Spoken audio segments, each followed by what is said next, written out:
Welcome back. This is the second video on Rome in the classical age.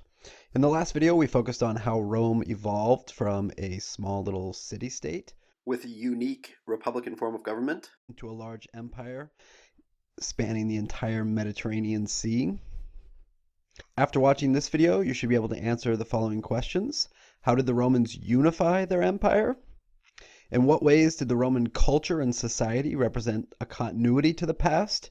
And in what ways did Roman culture and society begin to represent a change? And then what caused the fall of the Western Roman Empire? And throughout each of these videos in the classical age, you should be starting to think about what are some of those similarities and differences between these various empires. So the first big question, how did the Romans unify their empire? When we last left off, there were civil wars that were raging. Eventually, we saw the ascension to power of a single central ruler, starting out with Julius Caesar, and then later Caesar Augustus. This is going to lead to a period known as the Pax Romana. Pax is a Latin word meaning peace, the peace of Rome. So there was a long period of Roman peace during the 1st and 2nd century CE. How was the empire unified during this period of Roman peace? Well, like other empires we've studied, they broke their large empire up into a number of different smaller provinces and allowed both localized control and also centralized control. They further refined the system of laws, which began in the Republic as the 12 Tables, but eventually was codified and expanded. We should be able to draw some similarities here between empires like the Achaemenids and the Han and the Mauryan and Gupta, who developed very similar bureaucratic and legal systems. So this Pax Romana period, or the Roman peace, which lasted for the 1st and 2nd century CE. Another way in which the empire was unified was through a system of roads. They built a network of roads across Rome, which is going to facilitate commercial unity. It's also going to allow them to be able to mobilize and move their military more quickly to the periphery of their empire, where maybe people were starting to rise up and revolt. They also developed aqueducts, these large pieces of public infrastructure, which were designed to carry water from the hills and mountains into the cities, where they could be used for drinking and public baths. And so the utilization of large public infrastructure projects, in the same way that we saw in Qin and Han China with the construction of the Great Wall, in the same way the Persian Empire, we talked about with the construction of the Royal Road, which is going to unify and bring together this large, vast empire. Now, the Romans were also connected along the overland trans-regional trade network, which had started to form in the classical age, known as the Silk Road. So the empire was the western terminus of the Silk Road trade network during the period of its existence.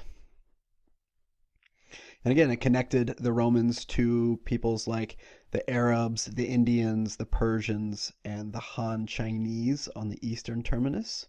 And the Romans loved some silk and also some spices from India like pepper. As a result of these networks of exchange, we not only see the exchange of goods, but we also see the spreading of technology, both within the empire and along these long-distance trade networks. So, for example, we see here an aqueduct, which is in modern Spain, which was part of the Roman Empire. So not only are these constructed in and around Rome itself, but also in other peripheral parts to the empire. Now, one of the challenges that the Romans had was in getting water elevated to the point where then they could utilize gravity along these aqueducts to carry water from the source to the place where it was needed. And one of the solutions to this was a new innovative technology known as the noria. Here you can see this noria, or water wheel, which is taking water from a river and elevating it so that it can then flow via gravity down to the cities. So norias, these water wheels and these aqueducts, are going to allow for changes in farming and irrigation techniques, very similar to what we saw in Persia with the development of the Kanat, which is going to increase the availability of farmland through improved irrigation techniques. And this is an area that's located in modern Syria, so you can see how these technologies are spreading outside of the empire along these trade networks. Within the empire, there were a number of different languages spoken. The predominant languages were Latin and Greek, although Latin was really considered the sort of state language and the language of the most powerful people of Rome. Ultimately, it's going to be out of Latin that we're going to see the evolution of several different Romance languages, is what they're known as. These languages include Spanish, Portuguese, French, and Italian, which all derive from Latin. So we can see that branch. Now remember that all of these various languages took root in a Indo-European language that was first spread by pastoral nomadic peoples back in period 1. Second big question, in what ways did the Roman culture and society represent a continuity to the past, and in what ways did it represent a change? In terms of the continuity, most Romans were initially polytheist. They worship a pantheon of gods that were based upon those Greek gods and goddesses with their human-like quality and all of their drama. And so the Romans also developed myths to try and explain and understand their world. And so that would represent a continuity.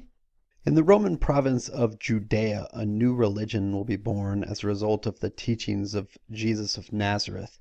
Now, there'll be a whole separate video on Christianity later on. It's important to recognize that this was a major cultural transformation that began during the Roman Empire. Initially, Christians within the Roman Empire, those who converted to Christianity, were persecuted.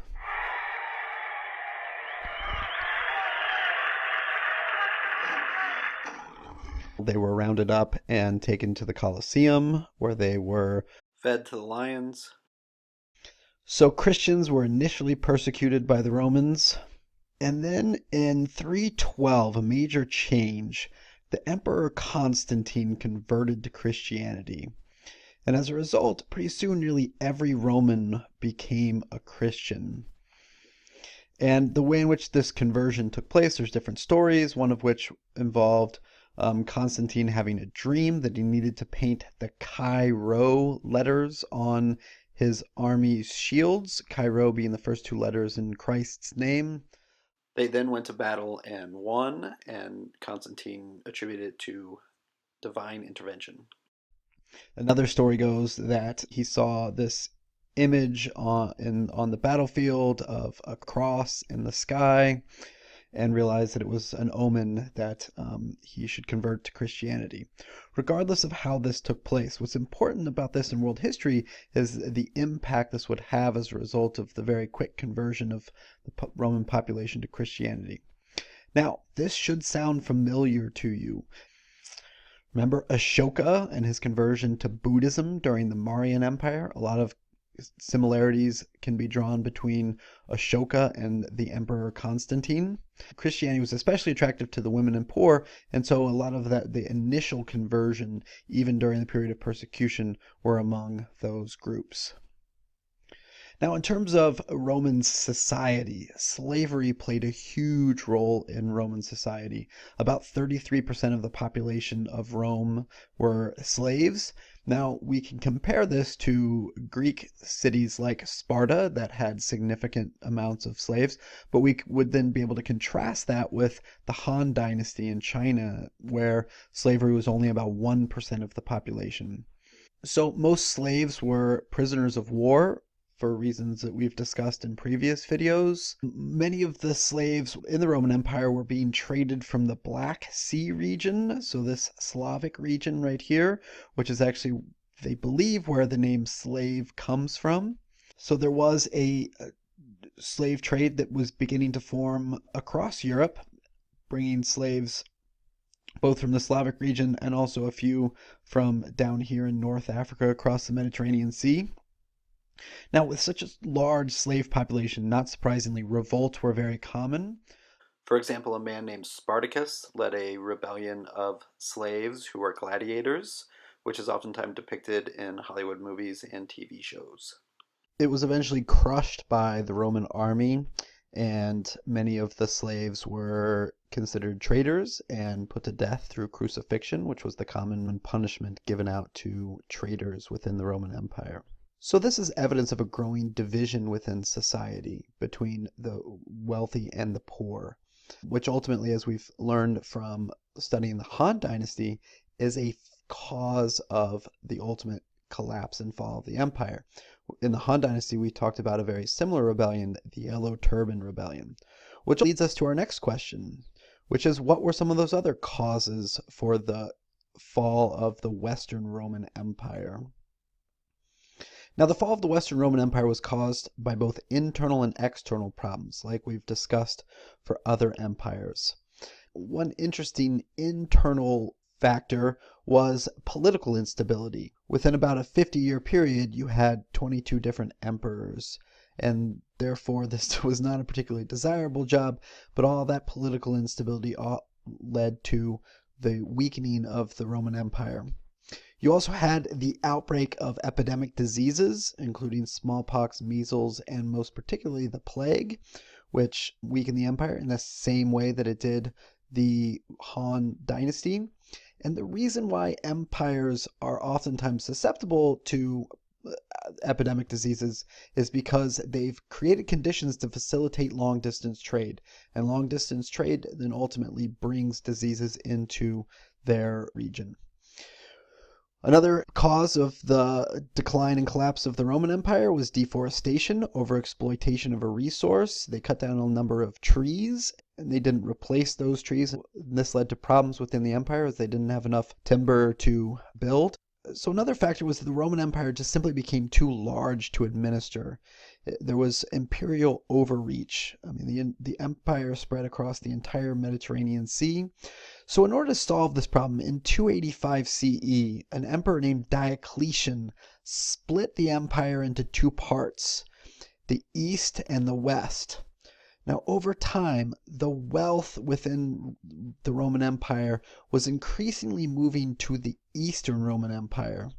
So there we see Rome itself was actually in the Western Roman Empire, but increasingly wealth was flowing to the East because they were closer to the trade networks that were forming along the Silk Road and the Indian Ocean sea lanes.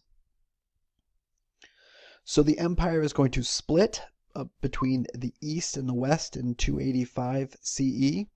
Now in 330 CE, Constantine moved the capital from Rome to Byzantium, was the name of the city at the time, which he later renamed Constantinople. So he moved the capital to the east, and sort of a recognition that a lot of the wealth and prosperity of the empire had shifted east. So that was 330 CE. Now during the 5th century, the Western Roman Empire was invaded by nomadic barbarian tribes like the Goths, the Vandals, the Huns. There are these number of pastoral people who are going to very gradually migrate into the Roman Empire, and over time, more and more people on the periphery of the empire are going to no longer find themselves under the authority and command of the empire. So in 476 CE, the Western Roman Empire officially falls. The last emperor surrenders to a nomadic leader. So that's 476 CE. The Western Roman Empire, which included the city of Rome, fell. But notice the Eastern Roman Empire is going to live on for another 1,000 years. And this part of the empire is eventually going to be renamed the Byzantine Empire, and we will revisit the Byzantines in Unit 3.